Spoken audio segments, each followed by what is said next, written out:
Hello friends! Happy Friday! I'm super happy! I'm super happy kasi meron kaming biglaang ganap-ganap na naman with some of my dear friends. Nagpunta lang sa Alili dito, biglang kainan at ito yung aming napakasimpleng biglaang kain. I know.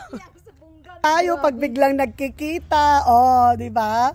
Biglang pagkikita yan. Bakit biglang lumalabas yung mga pagkain? Ayan, may pansit na sardinas ang sahog with fish balls. Oh my gosh, I'm excited about this one. Ano kaya yan? Ang sarap nito, my gosh. Merong tamban.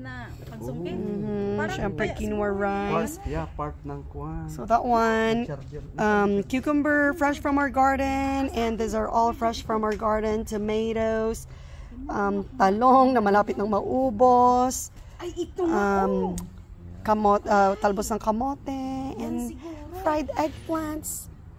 Sige na. Nagugutom na ako. Masok. Gutom na ako. Mag-aalauna na, di ba? Mag-aalauna na. So good. Ayan, kami lang kakain. Hintay lang namin sa Ate Zen. Kasi biglaan nga. Meron niyang pang maliit na pang